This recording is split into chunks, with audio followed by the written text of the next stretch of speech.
విశాఖ నగర మేయర్ పీల శ్రీనివాసరావు తమ నిధులతో పెందుర్తి 96వ వార్డు దొగ్గవారిపాలెం కాలనీ నందుగల పలు వీధులలో సిమెంట్ రోడ్డు నిర్మాణపు పనులు శరవేగంగా సాగుతున్నాయి.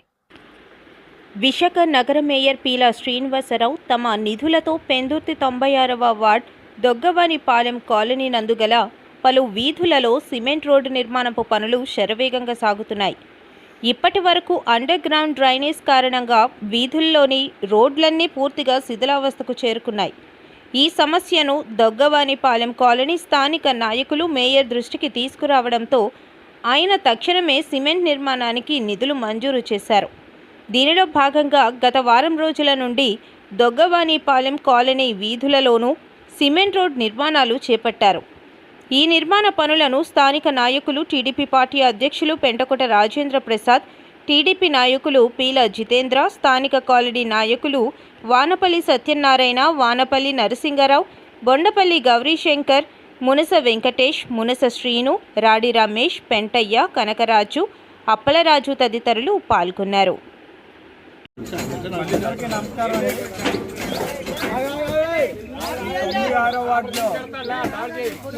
ప్రధానంగా రోడ్లు, డ్రైనేజు, ఇతర సమస్యలు కొన్ని ఉన్నాయి. ఇవన్నీ కూడా మేయర్ గారి దృష్టిలో ఉన్నాయి. దాని నిమిత్తం ఈరోజు ఈ దొగ్గవారిపాలెం కాలనీలో ఈ సీసీ రోడ్డు నిర్మించడానికి ఈరోజు జీవీఎంసీ శాంక్షన్ అయ్యాయి. దాని ద్వారా ఈ రోడ్లన్నీ కూడా నిర్మించడం జరుగుతుంది. 96వ వార్డులో ఎక్కడైనా రోడ్డు కానీ కాలువ కానీ ఎటువంటి ప్రాబ్లం ఉన్నా సరే ప్రతిదీ మేయర్ గారి దృష్టికి తీసుకెళ్తున్నారు.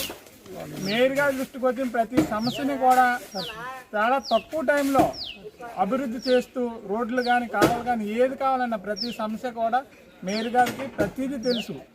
ఒక ఏరియానే కాదు, వార్డులో ఎన్ని రకాల ఏరియాలు ఉన్నాయో అన్ని నగరాల కాలనీలో ప్రతిదీ కూడా కవర్ చేస్తూ రోడ్లన్నీ నిర్మించడం జరుగుతుంది. ఇదే విధంగా మేయర్ గారికి ప్రతి ఒక్కరూ కూడా సహకరిస్తే ఈ అభివృద్ధి చేయడం చాలా ఈజీ అన్నమాట. ముందు ప్రజలు కూడా కాలనీలో ప్రజలు రోడ్ల కాటికి ఎటువంటి డిస్టర్బెన్స్ లేకుండా ప్రజలు సహకరిస్తే మనం ఇలాంటి అభివృద్ధి పనులు ఎన్నో చేసుకుంటూ వెళ్తాం. ఇవే కాదు, ఎలక్ట్రికల్ పోల్స్ అని, లైట్స్ అని, ప్రతిదీ కూడా డ్రైనేజ్ సిస్టమ్ అని ప్రతిదీ కూడా నగరంలో 100 వార్డుల్లో 96వ వార్డు ప్రథమ స్థానంలో ఉండేటట్టుగా మేయర్ గారు చూస్తానని చెప్పి మరీ చెప్పారు అన్నమాట. ధన్యవాదాలు.